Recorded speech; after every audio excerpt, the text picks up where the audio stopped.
You are welcome to yet another episode of HN What's Your Say? The #1 listening show, where we discuss real issues with real people like you. We are still featuring R. Kelly. Real name Robert Sylvester Kelly. Also known as the R&B King. Today we will explore sentencing disparities and systemic inconsistencies in the case against R. Kelly that could have disadvantaged him. We will examine these disparities through the lens of high-profile cases, focusing particularly on the case against R. Kelly. Our goal is to critically analyze how societal factors, systemic biases and public opinion can shape judicial outcomes. R. Kelly, who is a renowned multi-platinum artist dubbed the King of R&B, was sentenced to 30 years in federal prison for allegations of racketeering and Mann Act violation in 2022. Later on, an additional 20-year sentence was handed down in yet another separate trial for allegations of CP and enticement of minors. Luckily and only luckily, 19 years of the two sentences will run concurrently, but if these sentences were running consecutively, they would amount to a staggering 50 years. In a rather shocking threat made by one of the Chicago appeal judges, it was made clear to attorney Jennifer Bonjean that returning the case to a retrial could see the concurrent years altered to a consecutive approach, making things even worse for the R&B King. And this shows just how much the authorities involved on this case feel R. Kelly should be punished whether he won his appeal or not. This effectively ensures that R. Kelly, who is now in his mid-50s, will spend the rest of his life behind bars. After all, even served concurrently, the now 31-year jail term means he cannot leave prison until his mid-80s. This is a rather hefty punishment for a man whose only crime was loving women that now claim to have been 17, abused nobody and raped nobody. All these allegations suffered a lack of evidence at trial and are therefore false victories for the government and his malicious accusers. To many who have accepted the truth, this judgment and sentence raises critical questions about the fairness of the criminal justice system. Let's take a minute and compare Kelly's case against other high-profile convictions to better understand these disparities. Jeffrey Epstein, for example, a billionaire financier, was accused of operating an expansive sex trafficking network involving underage girls. These allegations spanned decades and implicated numerous powerful individuals. Despite the gravity of these crimes, Epstein managed to negotiate a highly controversial plea deal in 2008.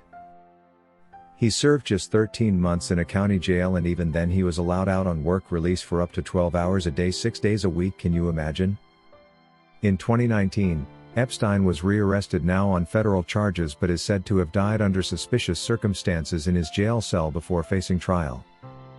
Many may argue that his wealth, influence and connections shielded him from accountability during his lifetime. But the truth is that he was simply a beneficiary of an unleveled playing field where some defendants are simply considered more criminal than others. Compared to R. Kelly, whose sentence dwarfs Epstein's actual time served, the disparity is glaring. Epstein's alleged accomplice Ghislaine Maxwell was convicted of sex trafficking and other related charges in 2021.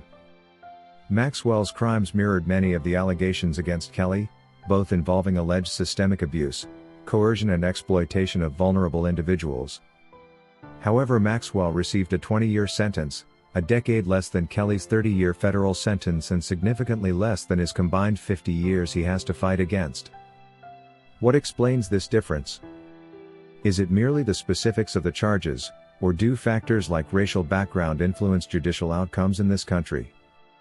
Epstein and Maxwell's case lacked the intense public vilification that surrounded Kelly's trial, despite the gravity of their crimes and looming proof of guilt that is missing when it comes to the R&B King.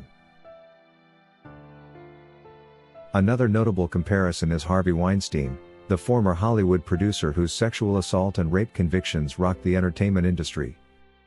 Weinstein's sentence of 23 years for multiple counts of sexual violence is substantial, but still less than half of Kelly's combined sentence, and again less than the 31 years when served concurrently.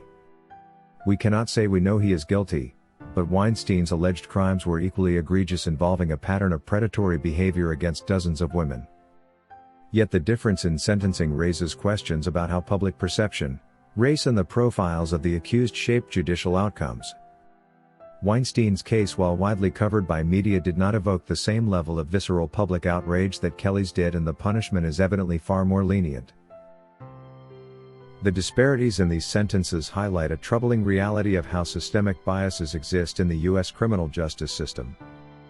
Research consistently shows that black defendants, particularly those accused of sex crimes, receive harsher sentences than their white counterparts. This racial bias is further compounded by immense media coverage, which often amplifies stereotypes and shapes public opinion before a trial even begins. In Kelly's case, his celebrity status and the graphic nature of the allegations generated an unparalleled media frenzy. Documentaries like Surviving R. Kelly painted him as a monster long before his trial even commenced, arguably prejudicing both the public and potential jurors. This contrasts starkly with the relative discretion afforded to Epstein and Maxwell, whose said crimes were no less severe. Federal sentencing guidelines aim to standardize penalties for all, but unfortunately they still allow for significant judicial discretion. This discretion can lead to inconsistent outcomes influenced by factors like the judge's personal biases, the quality of legal representation, and even the cultural climate at the time of sentencing.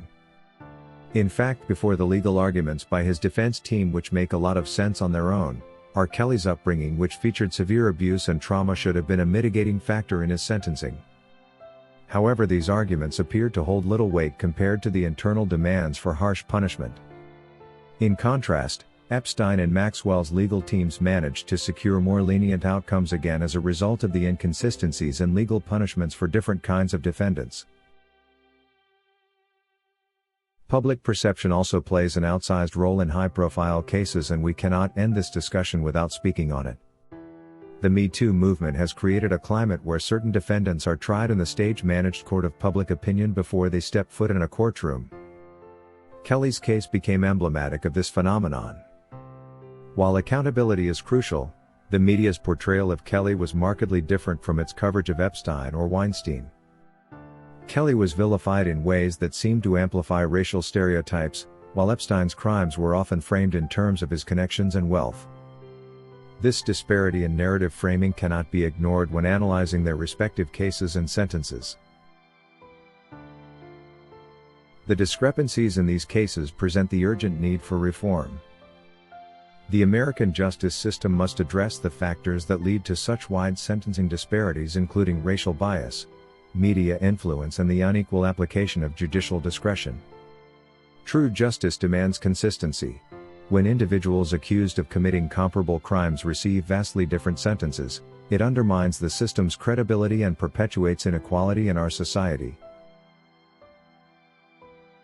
R. Kelly's case has quickly become a lens through which we can examine the broader failures of the American criminal justice system. By comparing his sentence to those of Epstein, Maxwell, and Weinstein, we see patterns of inconsistency that warrant thorough scrutiny. The U.S. Department of Justice has become an example of a system that repeatedly fails to deliver equal justice under the law.